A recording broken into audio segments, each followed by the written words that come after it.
on today's edition of If I Wasn't Married, Hell No.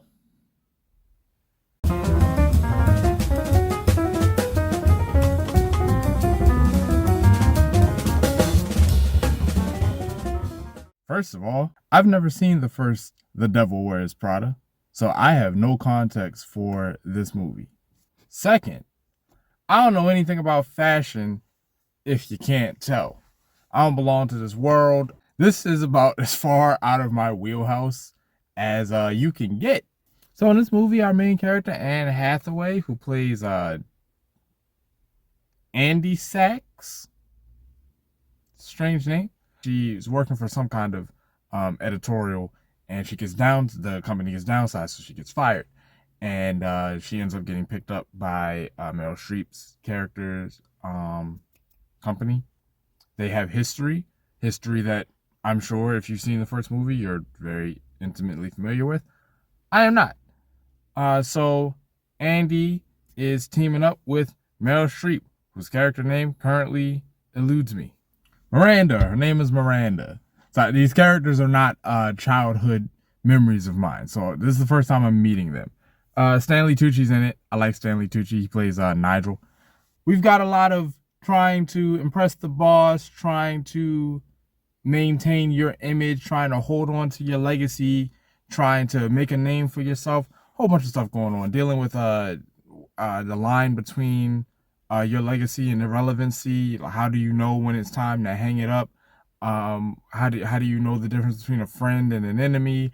The general corporate crisis in America. You know, people getting their jobs reduced as AI starts to take over. The human element is pushed further and further out, and things become more and more soulless. There's a lot going on here.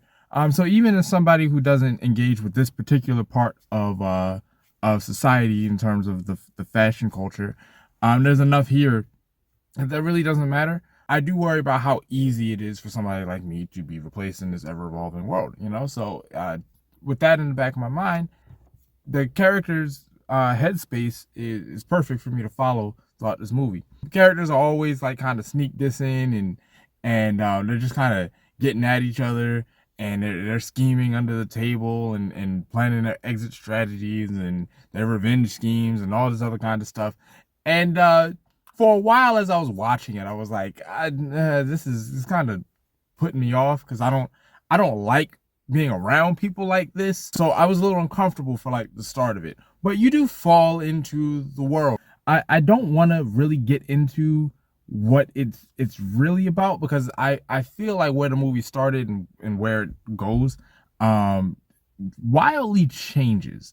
There seems to be a central goal that Miranda wants, that Andy has been brought on board to help her accomplish, but somewhere I'll say like the end of the first act, that kind of changes, and then we're going in a different direction that I can only describe as hostile takeover. Now I will say there was one weird editing decision that happened. I was about to say there were some weird editing choices, but there was one particular editing choice that really threw me for a loop.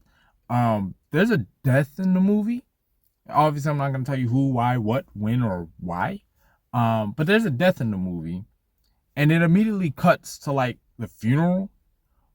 And the way it's cut is so unintentional, or it feels unintentionally funny. Maybe it was meant to be ironically funny, but it's played serious when it happens, and then it cuts, and I'm like, this is the most hilarious thing I've seen in this entire movie. All the other editing choices that I saw, there are some montages in here. You're getting characters swapping from outfit to outfit. There's a lot of runway stuff, a lot of like cool music to a bunch of transitioning from place to place, phone call to phone call. Sometimes they'll montage that she comes up with this story or that story, and the work she's doing, the all-nighter she's pulling, that kind of thing. And I really liked when the movie was doing things like that. I thought it was cut together very well. The movie it felt at least decently paced. I never felt like it was like really dragging. There's a little bit of getting used to this new world. But again, that's more on me. Um, I saw it with my wife, and she didn't seem to be taken aback. So I imagine this is familiar to those who have seen the first movie. You're right back in the same world. Meryl Streep is one of those names that I've always heard is like the golden standard for acting. Her performance was breathtaking. The way that she could subtly communicate her feelings through her facial expressions. This is a woman who understands the craft. The movie hits you in the feels, as characters have to reckon with what they've done or what they have not done and why. Stanley Tucci, he's vulnerable, but in an implied way. Like you can tell that he feels the weight of what's going on his shoulders, but he's very professional and he has to keep things together. But you see right through that. Stanley Tucci did a really good job of playing this character who feels the pressure, who is worried about, is he becoming obsolete? And you can tell he's prepared to face that with dignity. He's prepared to face that with grace. He doesn't want to. Nobody wants to face the end, really. But he's prepared to. I think everything that this movie had to say was worth it. I wasn't really expecting to walk away with a whole lot from this movie. I didn't, not because I thought it would be bad or anything like that. I just didn't see what was going to be there for me. Um, and I'm pleasantly surprised. So if you are a fan of the franchise, I am curious how it hits for you.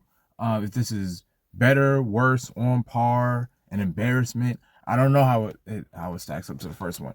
I do plan on at some point watching the first one. I do want to see what all the hype was about from back in 2006.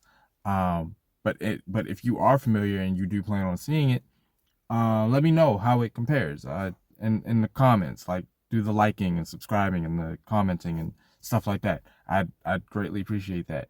And if you haven't seen the first one, I didn't feel too terribly lost. I can't say for sure, but I don't get the feeling that this movie is super isolating if you've not seen the first one.